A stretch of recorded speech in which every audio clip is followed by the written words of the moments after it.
Okay, so we have to start new chapter, work, energy, and power. So compared to other chapters, this is a small chapter. Length उसकी कम है. Okay, and concept भी जो हम थोड़े बहुत, जैसे कि सेम नेम से हमने 9th में भी एक चैप्टर देखा था, तुम्हें पता हो तो. आई थिंक सो 11 9th में, यस 10th में तो नहीं, 9th में. ओके, फिजिक्स में यही नाम था, I think so, work energy power. Okay, but उसमें वेक्टर्स एंड ऑल कुछ नहीं था.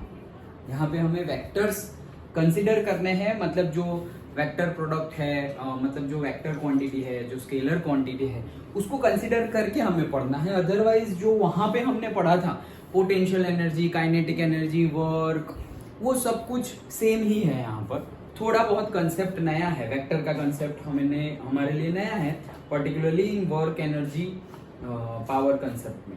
तो स्टार्ट करते हैं. सबसे पहले तो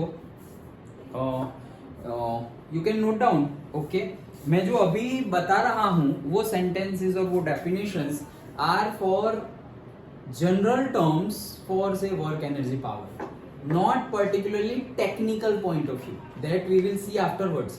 First general terms we are discussing. So first is the work.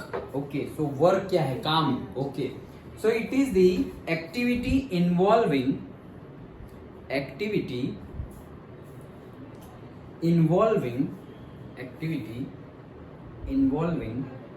mental or physical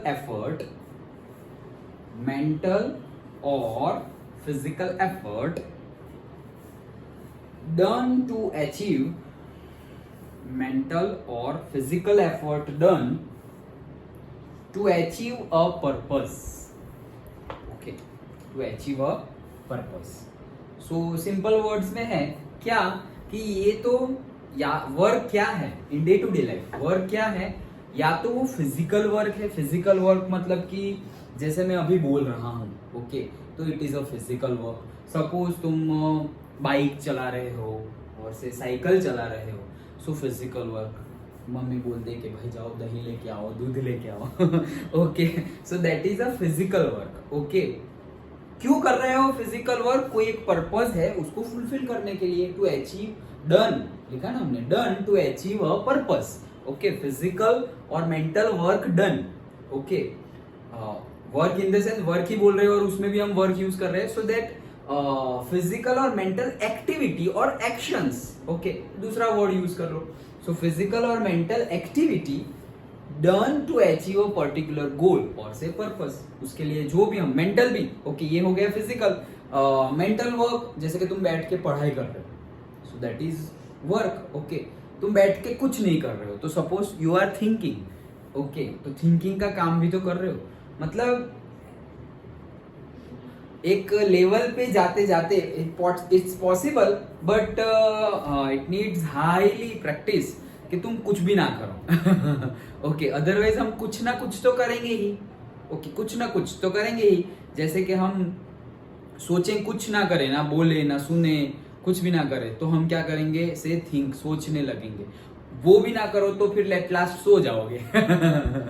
okay, लेकिन सो जा रहे हो फिर भी ऐसा नहीं है कुछ नहीं कर रहे, सो रहे हैं, रेस्टिंग कर रहे हैं. ओके, सो बहुत ही हाई लेवल चाहिए. मतलब अभी हम उसके बारे में डिस्कस नहीं करेंगे, बहुत डीप चला जाएगा फिर उसमें. But that is the physical work. Okay, and mental work is also like, जैसे मैंने तुम्हें बताया कि तुम बैठकर सोच रहे हो और से पढ़ाई कर रहे हो एक ही जगह पर बैठ करके. ओके, कोई इमेजिनेशन कर रहे हो, से आंख बंद करके, यस, कोई इमेजिनेशन कर रहे हो, सोच रहे हो. So all those things are क्या? मेंटल. तुम कुछ टाइम टेबल बना रहे हो अपनी एग्जाम का, अपनी पढ़ाई का स्टडी टाइम टेबल बना रहे हो. ओके, तो वो सब क्या हो गया? Mental work. एनालिसिस कर रहे हो कि भाई आज दिन में क्या किया, अपने डे पे फोकस कर रहे हो. ओके, रिवाइंड कर रहे हो कि क्या पॉजिटिव थे आज के डे का क्या नेगेटिव्स थे उसके ऊपर काम करे, और पॉजिटिव है उसको और अच्छा बनाए। ओके, कहाँ गलतियाँ हो गई, ये सब एनालिसिस कर रहे हो तो ये एनालिसिस तुम पेन पेपर लेके कर सकते हो। जनरली पेन पेपर लेके ही करना चाहिए, बट मेंटलिटी मतलब कि हम मेंटली भी कर सकते हैं। सिर्फ सोच रहे हैं, मतलब सबके साथ बैठे हुए सब जोक मार रहे हैं या टीवी देख रहे हैं, लेकिन हम वो सोच रहे हैं कि अच्छा ये था ये था ये था, like that is mental activity. Okay, तो ये हो गया वर्क। दूसरा है एनर्जी। ओके, एनर्जी का पहले से हम जो डेफिनेशन और से सेंटेंस यूज करते आ रहे हैं, that is the capacity to do work. यहाँ भी वही है, strength required to do work. Capacity को सिर्फ लिख दिया है मैंने strength. Okay, so strength required to do work is the energy. Energy मतलब क्या? Strength required to do work, मतलब कि काम करना है हमें। जैसे कि मम्मी ने बोल दिया कि दूध लेके आओ।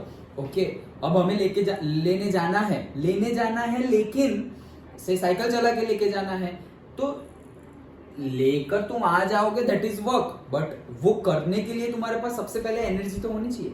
Without energy how can you go? Okay, suppose तुम बीमार हो, कोल्ड कफ है, लूज मोशन है, कुछ भी है। ओके, सो एनर्जी डाउन है, so you can not go. मतलब जा तो सकते हो, बट अगेन दैट कैपेसिटी कम है। ओके, कैपेसिटी क्या है? कम है, लेस कैपेसिटी है। सो एनर्जी कम है, ऐसा बोलते हैं ना हम कि यार आज कुछ लो फील हो रहा है, ऐसा नहीं बोलते। तो लो क्या है? ये लो एनर्जी है। Okay, so that is the strength required to do work.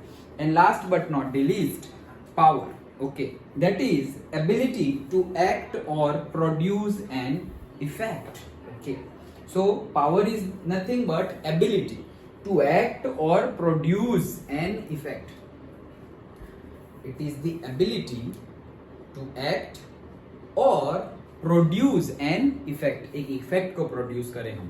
Okay, तो फिर अब ये हम पढ़े तो हमें लगेगा कि भाई डिफरेंस क्या है। एनर्जी पढ़ो तो strength to do some work, okay, and power पढ़े तो एबिलिटी टू एक्ट और प्रोड्यूस एन इफेक्ट, तो सेम जैसा ही लग रहा है।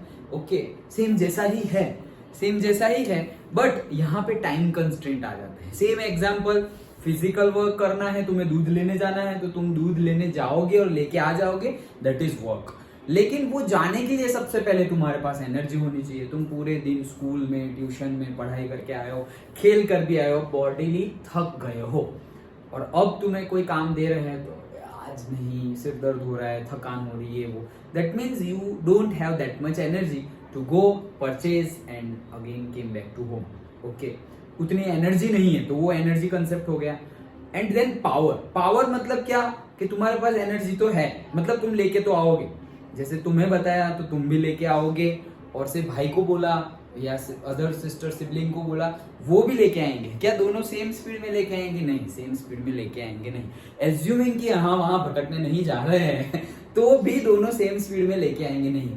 कोई जल्दी फटाफट लेके आ जाएगा और कोई स्लो लेके आ जाएगा। क्यों? ऐसा क्यों? एज्यूमिंग आइडियल कंडीशन के जो रेट वहां से परचेस करने का है वो सब टाइम सेम है, फिर भी वॉकिंग टाइम तो डिफरेंट है। ओके, तो किसी के पास, और स्टार्टिंग एनर्जी दोनों की डिफरेंट थी।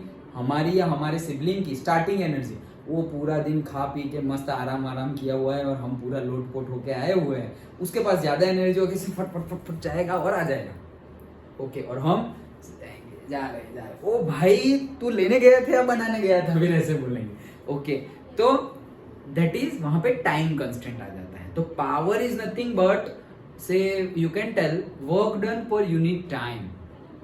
Power is what? Work done per unit time. ये टेक्निकल डेफिनेशन हो गई। इसके पहले में जो मैंने तुम्हें बताया, दैट इज दी से डे टू डे लैंग्वेज वाली डेफिनेशन पावर की। ओके, कि वो एक टाइप की एबिलिटी है कुछ भी करने के लिए। तो समझ गए तीनों में डिफरेंस क्या है? दूध लेने जाना वो एक काम है, लेने जाने के लिए तुम्हारे अंदर कुछ ना कुछ एनर्जी चाहिए, कुछ ना कुछ कैपेसिटी चाहिए, तो वो एबिलिटी चाहिए, वो क्या है? एनर्जी। और तुम कौन सी स्पीड में जाके ये काम खत्म कर दे रहे हो?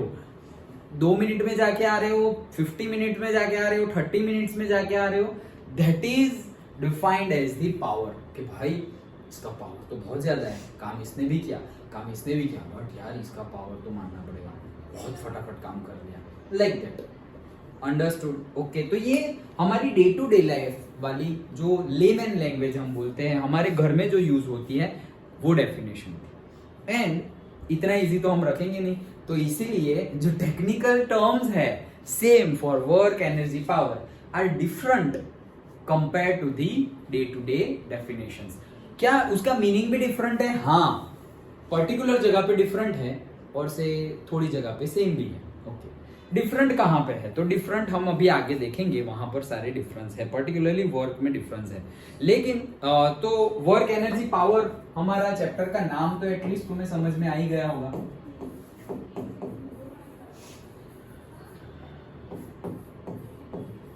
Work, energy and power. So हमने तीनों को डे टू डे लाइफ में कैसे डिफाइन करेंगे वो समझा। नाउ हमें फर्स्ट थिंग देखनी है, that is the scalar product of vector. Okay, क्या? Scalar product of vector. Scalar product of vector. So scalar product of vector क्यों भाई अभी वापस क्यों? क्योंकि इसके पहले वाले सारे चैप्टर्स में हमने एडिशंस ऑफ वेक्टर समझ लिया है, हमने सब्ट्रैक्शन ऑफ वेक्टर भी समझ लिया है, बट मल्टीप्लिकेशन ऑफ वेक्टर हमने नहीं समझा था। ओके, इफ यू रिमेंबर, हमने मल्टीप्लिकेशन ऑफ वेक्टर नहीं समझा था, हमने समझा था सिर्फ एडिशन और सब्ट्रैक्शन। सो अब हम समझते हैं दी स्केलर प्रोडक्ट। प्रोडक्ट बोल रहे हैं, प्रोडक्ट मतलब क्या? That is multiplication. प्रोडक्ट ही है मल्टीप्लिकेशन। लेकिन हम यहाँ पर स्केलर प्रोडक्ट को, जैसे हम मैथ्स के प्रोडक्ट में ऐसे बोल देते हैं कि 5 मल्टीप्लाइड बाई 2, वैसे हम शो नहीं करेंगे। हम वेक्टर में प्रोडक्ट को डिफाइन करेंगे ऐसे ही, मतलब कैसे? ये डॉट जो है वैसे। ओके, सो डॉट से डिनोट करेंगे हम। ओके, इसीलिए डॉट से डिनोट करते हैं। डॉट से डिनोट करते हैं मतलब मुझे 5 इंटू 2 लिखना है तो मैं ऐसे लिखूंगा 5 इंटू 2। ओके, ये तो वैल्यूज हो गई, मैग्नीट्यूड हो गया। मैं किसकी बात कर रहा हूँ? वेक्टर्स की बात कर रहा हूँ। Okay, scalar product of vectors. So लेकिन डिफाइन ऐसे करेंगे, it's not 5.2, it is 5 into 2। Okay, so 5 into 2 ऐसे हम उसको डिनोट करेंगे। ये इसका डिनोटेशन है डॉट वाला, इसीलिए इसका दूसरा नाम भी है dot product of vectors. Okay, so scalar product of vector दूसरा नाम है डॉट प्रोडक्ट ऑफ वेक्टर्स। तो सिंपली हम ऐसे ही, जैसे कि मेरे पास वेक्टर है से F फोर्स, और दूसरा है मेरे पास वेक्टर डिस्प्लेसमेंट वेक्टर से S। Okay, force and displacement दोनों वेक्टर क्वांटिटीज है। सो अगर मुझे इन दोनों का मल्टीप्लाई करना हो, ओके, सो इन दोनों का मल्टीप्लाई करना हो तो मैं कैसे करूंगा? से F dot S like this, ऐसे शो करते हैं। अंडरस्टूड? गलती से भी ऐसे मत कर देना, उसका क्रॉस प्रोडक्ट हो जाएगा, it has a different meaning. Okay, so we have to use this denotation F dot S vector quantity. Okay, dot लिखना है। इतना समझ में आ गया? सिंपल, अभी तो कुछ किया ही नहीं हमने, सिर्फ डॉट लगाया है। तो डॉट प्रोडक्ट ऑफ वेक्टर्स और से scalar product of vector. Again हम वापस वो प्रीवियस जो हमने बेसिक पढ़ लिया है, स्केलर क्या है, वेक्टर क्या है, उस सब में नहीं जाएंगे, तुम्हें पता ही है। ओके, सो हाँ, तो अभी क्या करें? अभी से F इंटू एस। सो अब उसको डिफाइन करना हो तो कैसे, और आगे कैसे डिफाइन करें? रब कर दे क्या? हाँ, रब कर देते। जैसे कि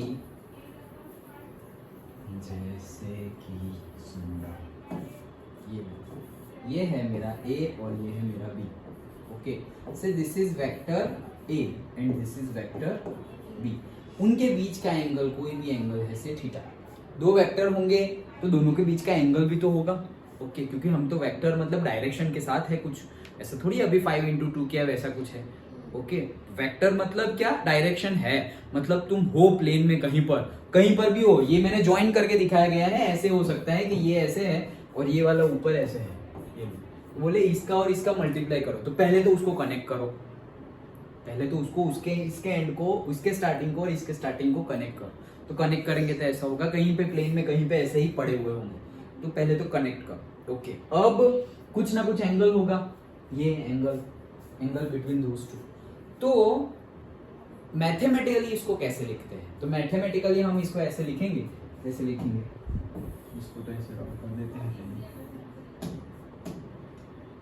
से A dot B, that's it. उसकी वैल्यू क्या होती है? तो उसकी वैल्यू होती है ए बी कॉस थीटा। क्या होती है?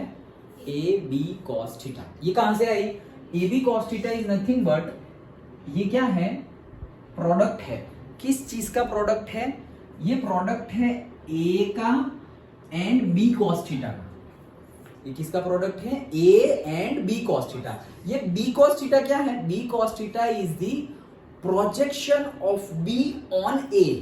क्या बोला? फिर से, projection of B on A, मतलब ये ए है, बी का प्रोजेक्शन, प्रोजेक्शन मतलब से परछाई, प्रोजेक्शन मतलब क्या से? परछाई, शैडो। ओके, मैं ऐसे खड़ा हूं तो भाई यहां से देख रहे हो तो भाई मैं ही डायरेक्टली दिख रहा हूं, लेकिन यहां से तुम कुछ ऐसे यहाँ देख, ये देख, यहाँ पे देख रहे हो तो ये क्या है? प्रोजेक्शन। उस दिन हमने लाइट नहीं थी, पावर नहीं थी, तो यहाँ वीडियो किया, तो वीडियो स्टार्ट हुआ, मैंने यूट्यूब पे डाला तो ऐसे दिखाई दे रहा है, ऐसे धुआं धुआं धुआं। मैंने कहा क्लास में हमने ऐसा कुछ तो किया नहीं कि धुआं धुआं हो, तो धुआं धुआं नहीं था एक्चुअली, यहाँ पे ऐसे हिल रहा था ना तो ये दिख रहा था ऐसे। Okay, projection. फिर जाके अंदर आया, ओह अच्छा वीडियो तो अब स्टार्ट हुआ है, लाइक दैट। तो ऐसा होता रहता है। ओके, हाँ, तो क्या बोला मैं कि बी कॉस थीटा क्या है? Projection of B on A, मतलब प्रोजेक्शन मतलब उसकी परछाई। तो सपोज यहां से अगर परछाई है तो उसका ऐसे परपेंडिकुलर ड्रॉ कर दो। ये ए थोड़ा लंबा है, ये लंबा है, तो ये जो है ये जो हमने ड्रॉ किया, ओके, तो इतना कंपोनेंट, कितना? यहां से लेकर के यहां तक, ये है क्या? B cos theta. समझ में आया? ओके, प्रोजेक्शन ऑफ बी मतलब इसको ऐसा समझो कि इसको मैं ऐसे करके ऐसे कर देता हूं। कैसे? ऐसे पकड़ के, समझ रहे हो?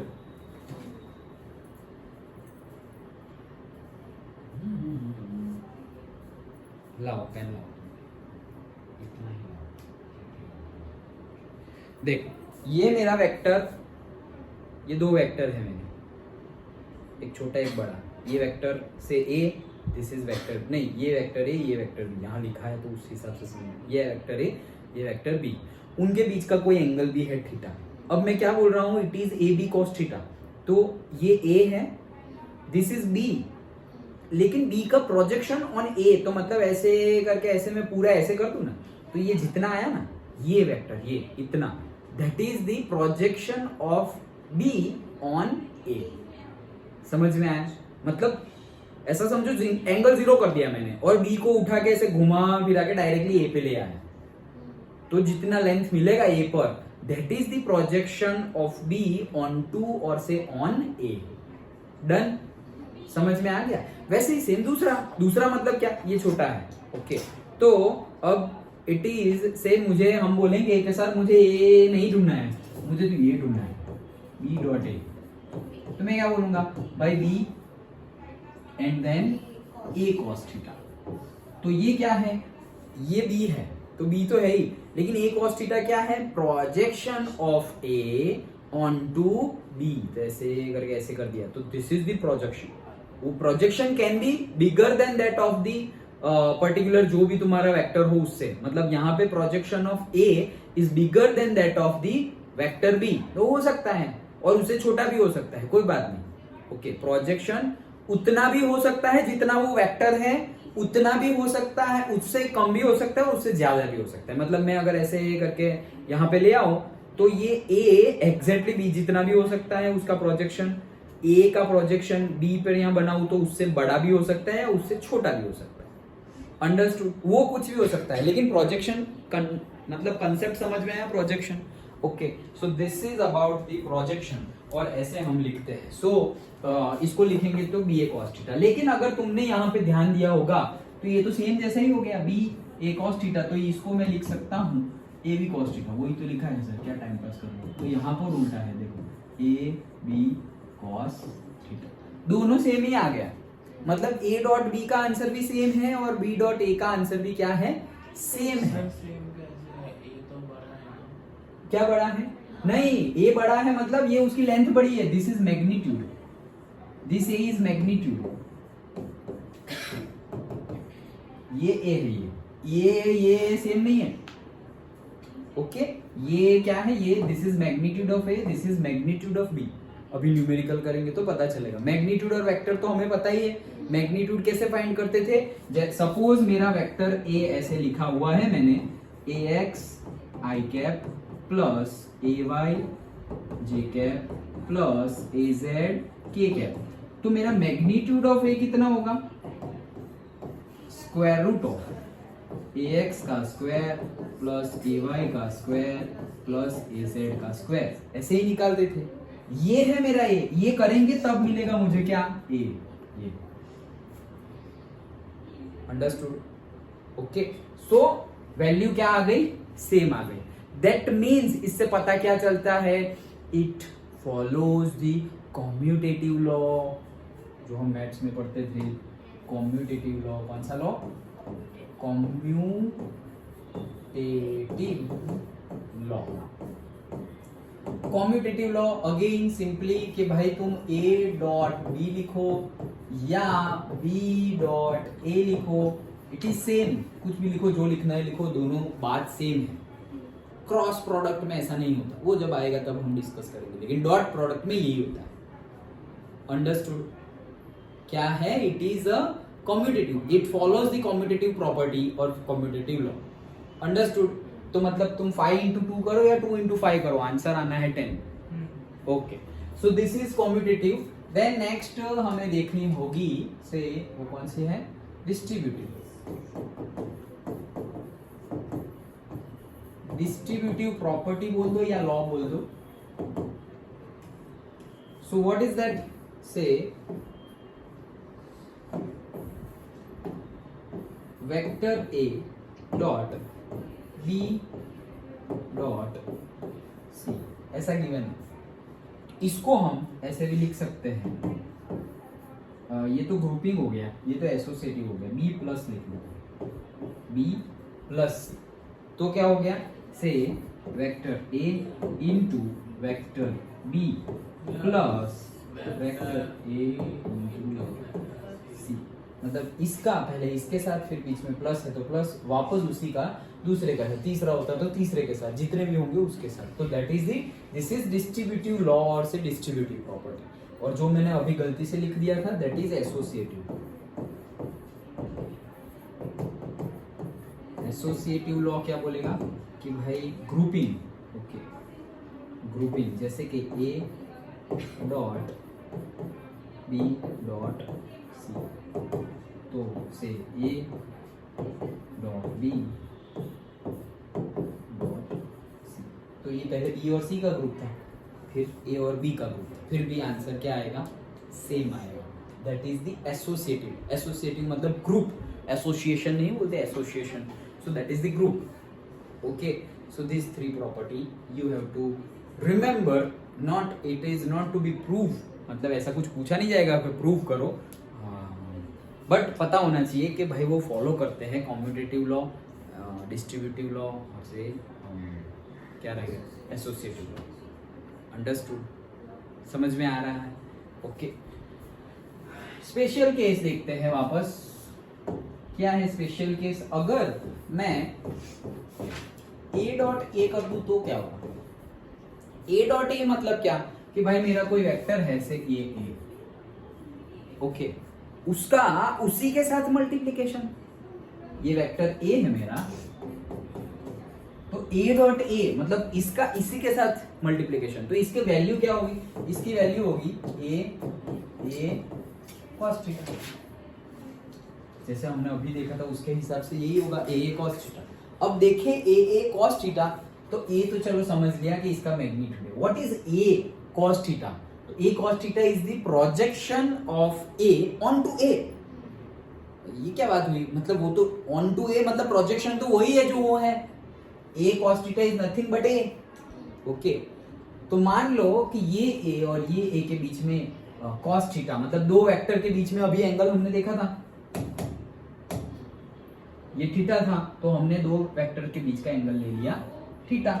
वैसे ही यहाँ पर दो वेक्टर के बीच का एंगल क्या है, क्या है, थीटा है, और उसकी वैल्यू क्या है, 90 कहाँ है? 0, 2 वेक्टर ए और ए, मतलब एक ही वेक्टर, मतलब उसको 2 बार ले ले तो ये एक बार लिया, दूसरी बार भी वही, तो एंगल क्या हो गया? 0। कहीं भी घूमे ही नहीं, ना उल्टा हुए ना थोड़ा टेढ़ा मेढ़ा हुए, कुछ नहीं, जो है वही है, सेम वेक्टर। सो cos 0, सो ए cos 0 की value 1, so a square, so this also you have to okay, so same होगा अगर a डॉट a तो उसकी वैल्यू क्या आ जाएगी? से a square. b dot b होगा तो उससे वैल्यू क्या आ जाएगी? b square. ओके, देन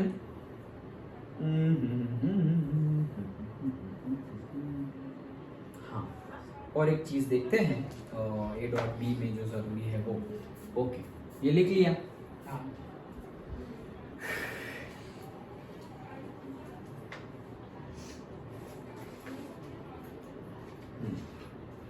चलो, सो से मेरे पास है ए वेक्टर ए, वेक्टर ए को मैं लिखता हूं ए X I plus A Y J plus A Z के। वेक्टर बी को क्या लिख सकते हैं? बी एक्स आई कैप, हाँ,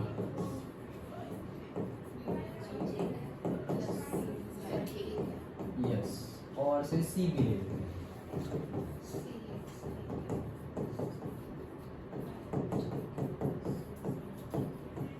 डन। नाउ हम करते हैं, सी भी ले लिया, कोई बात नहीं, चलो ना, मुझे तो 2 ही चीज चाहिए थी, ये से ए डॉट बी करना है। कैसे करेंगे?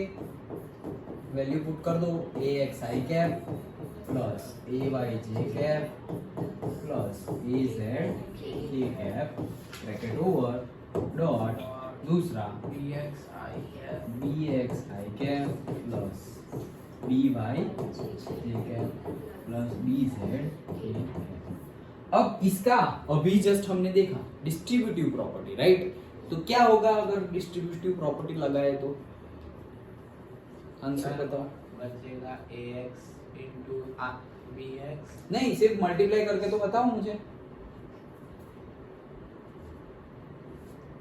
ये दोनों का नेक्स्ट स्टेप क्या होगा? मतलब मैथमेटिकली अगर हम जाए तो ये पहला स्टेप, अब इसको सिंपलीफाई करने के लिए नेक्स्ट स्टेप में क्या उस एक को इन तीनों से इंटू करेंगे, फिर हाँ, उसको तीनों से इंटू करेंगे, फिर तीसरे को तीनों से करेंगे। यस, सो पहले ax i को सबसे करेंगे, सो क्या आएगा? से ax into bx i cap into i cap, वैसे ही आएगा। Then second ax by i cap into j cap, ax bz i cap into k cap, ये तीनों का मल्टीप्लाई कर लिया, प्लस अब दूसरे का, फिर तीसरे का, वैसे ही आएगा। ये तो समझ में आ गया, अब वो मैं लिख नहीं रहा हूँ, ये तो समझ में आ गया।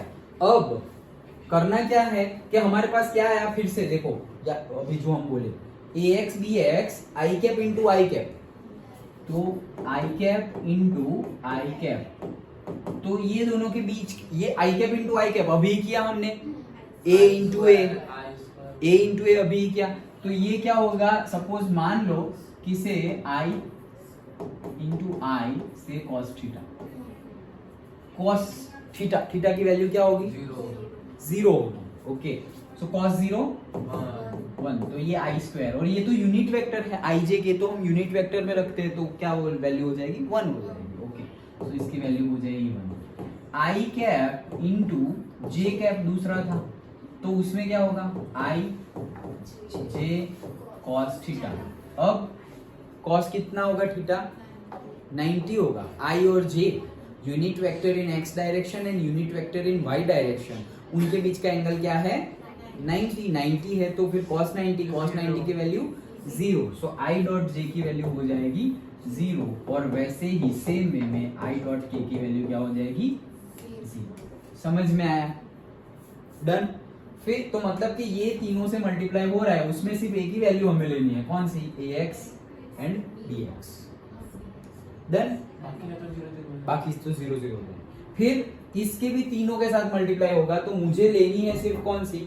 ay into by, ay into B Y, क्योंकि जे कैप ही आएगा। डन। हाँ आराम से बेसी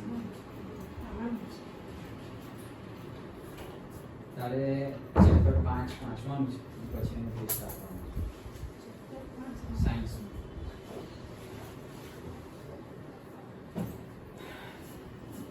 हाँ तो बात क्या कर रहे थे हम, j इंटू जे, तो j इंटू जे क्या हो जाएगा, फिर वही रहेगा, बाकी सब तो जीरो हो जाने वाला है। ओके तो उस हिसाब से हम करेंगे तो हमारे पास वैल्यू लास्ट में क्या बचेगी, ax dx plus ay dy plus az dz। Done. समझ में आया, सिंपल है। तो हमने समझना क्या था इम्पोर्टेंटली कि सेम वेक्टर हो उसमें एंगल 0 होता है, cos 0 1 होता है, और i इंटू जे करो i इंटू के करो तो उनमें बीच में एंगल क्या होगा 90 डिग्री, तो cos 90 क्या हो जाएगा 0, दैट्स व्हाई वहां पे हम 0 लेते हैं। अंडरस्टूड, समझ में आ गया? हाँ। पक्का? ओके तो यही चीज समझनी थी। Now will move ahead. क्या मूव अहेड, एग्जांपल करते हैं चलो।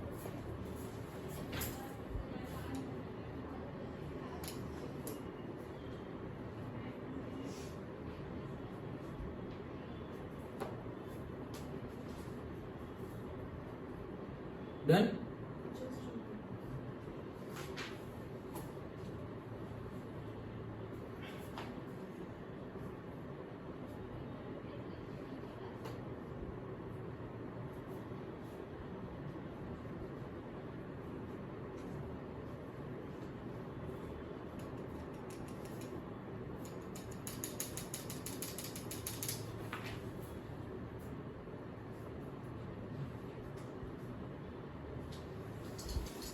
चलो वांचो।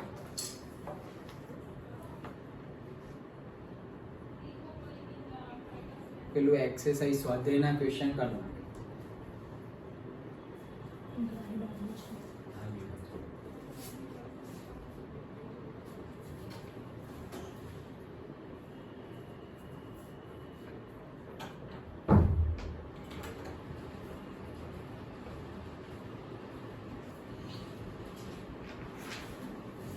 चलो सो हम करते हैं से एग्जांपल 6.1, मतलब नई बुक के हिसाब से 5 करना।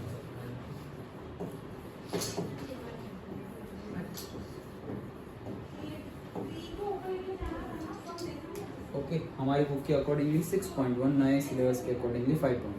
Find the angle between force F unit and displacement this unit, मतलब कि हमें F और डिस्प्लेसमेंट के बीच का एंगल फाइंड करना है। से F vector F is nothing but 3i plus 4j minus 5k unit.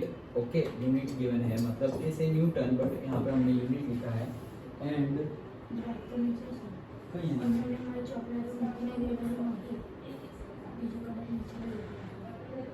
चलाएगा नहीं तो मुझे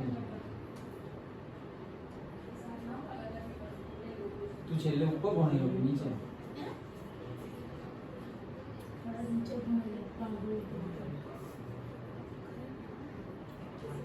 तो બીજી ગાઈડ જોજો ની હશે, બીજા કસાની છે કેમિસ્ટ્રી की એની। हाँ अब डिस्प्लेसमेंट से डी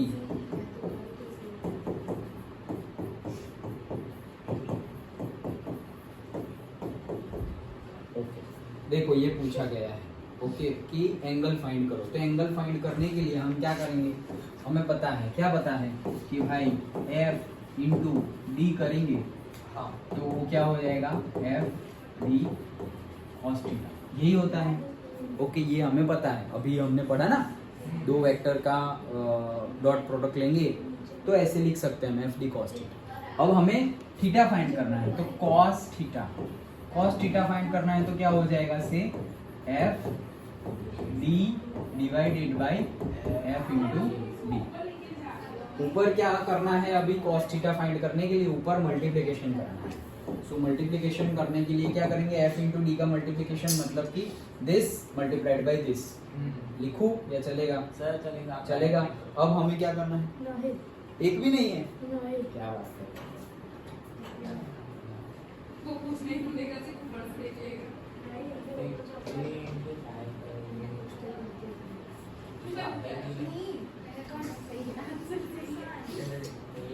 कितना होता है 50 होता है प्लस 16 माइनस 15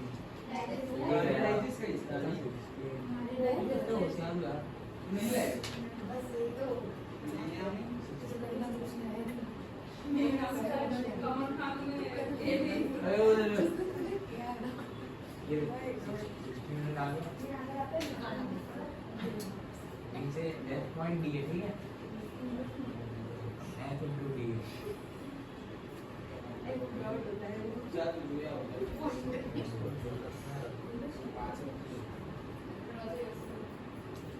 बॉन्ड करने आओ जाओ बराबर। f को f से मल्टीप्लाई करेंगे d को d से हाँ चलो, सो मल्टीप्लाई करना है तो हमने अभी देखा i इंटू आई वाला आएगा, बाकी i इंटू जे वाला तो जीरो हो जाएगा, i इंटू के वाला भी जीरो हो जाएगा, तो होगा क्या i इंटू आई वाला 1 हो जाएगा। सो i इंटू आई तो 1, तो 3 5 जा, 15 फिर इसका होगा प्लस 16 प्लस माइनस 50 हो जाएगा सर। हाँ जो भी हो अभी कर लेते हैं हम। 5 3 जा 15, लेकिन ये माइनस प्लस माइनस हो जाएगा, राइट।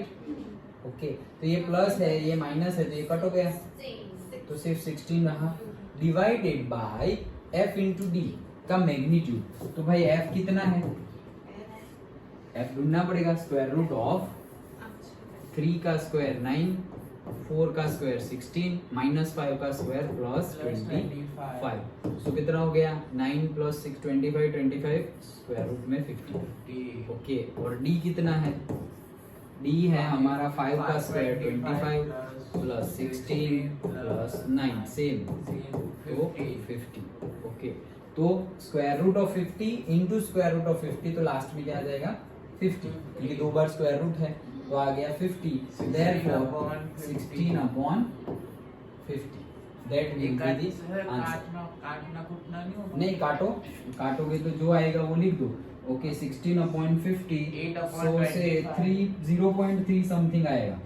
ओके से 8 अपॉन 25, लेकिन ऐसा नहीं करेंगे हम, ऐसा क्यों करें?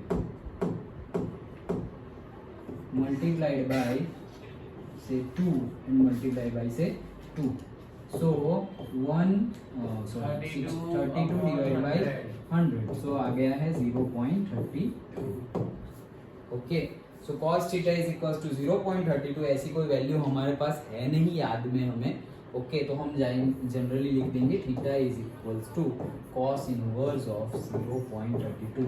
अब ये वैल्यू हमें नहीं पता, अगर हमारे पास जो पता है वो वैल्यू हो, जैसे कि 0 है 1 है 1/2 है, तो हम लिख देते कि भाई 1/2 है तो 60 डिग्री लाइक दैट, बट वो 0.32 है। So here you can sir फिर तो इसको देखने के लिए लॉग में आना पड़ेगा। हाँ इसीलिए तो यहाँ पर तुम छोड़ सकते हो आंसर। ओके यहाँ पर तुम आंसर छोड़ सकते हो। यस लॉग टेबल का यूज करके तुम्हें एग्जैक्ट आंसर लिखना हो तो लिख सकते हैं, बट हाँ देखो इन्होंने भी ऐसे ही छोड़ा हुआ है, बट एग्जैक्ट आंसर लिखना हो तो यू कैन लॉग टेबल में देखकर यू कैन फाइंड।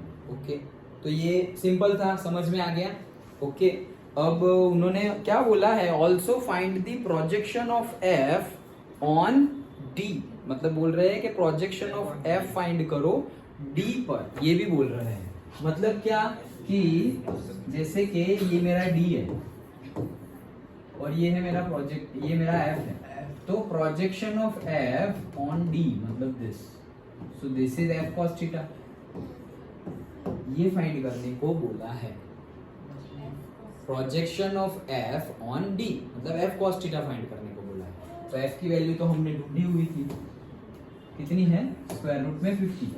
ओके तो स्क्वायर रूट में 50 इनटू से कॉस डायरेक्टली थीटा, तो कॉस थीटा हम क्या लिख देंगे? जो हमारा है वो 0.32। Okay so whatever answer will come that you can write. Okay square root of 50 निकालना पड़ेगा फिर, so that answer you can write, हम निकाल देते हैं 49 का 7 आएगा तो तुम अप्रोक्सीमेटली 7 लिख सकते हो. ओके, से 50. 7 7 जा 49. 14. Okay, then 1 0 0 14. नाउ इस पे तो नहीं होगा 14, 141 पे तो नहीं होगा, तो डबल जीरो और लगाए तो यहाँ पे आ जाएगा 0.0, 7.0. ओके, एंड देन 141 149 नाइन जा लगाएंगे, सो 149 नाइन जा 10. Okay, so it will come 7.09. Done. Okay, समझ में आया? 7.09 और उसको 7.09 इंटू 0.32 ये तुम मल्टीप्लाई कर लो तो तुम्हें आंसर मिलेगा. I think it will come around 2. नहीं मल, तो घर से तुम नहीं लाया? तुम्हारे लिए क्या कर रहे हो? हैं? तुम्हारी डाइजेस्ट ढूंढी तुमने? कहाँ ढूंढी? નીચે છે ને ટેબલ પર બે ત્રણ ચોપડા છે તેની ઉપર જે ઉપર એની ઉપર નહીં પછી જે કાચનું એ છે ને ટેબલ તેની ઉપર આખો ચોપડાનો થપ્પો હોય છે તે થપ્પાની જોડે નહીં. સારું, કોઈ નહીં, બેસું. लिया हूँ मुझे ऐसे लिखो. बेस विचार वांचવાનું છે તારે ટેસ્ટ આપી દો. ये समझ में आया? ओके, सो 2.26 अंडरस्टूड. सर बुक में आता सॉरी नहीं है. हाँ, बट हमें पूछा है तो हमें करना पड़ेगा. ओके, ऑल्सो फाइंड बोला है तो हमें करना पड़ेगा. डन. ओके, सो भले ही बुक में सॉल्व नहीं किया हो हमें कर देना पड़ेगा, क्योंकि अगर प्रॉब्लम स्टेटमेंट यही है तो उसका आंसर तो हमें ढूंढना पड़ेगा. अंडरस्टूड. तो ये हमने न्यूमेरिकल देखा, स्केलर प्रोडक्ट देखा. ओके, ये पावर गया.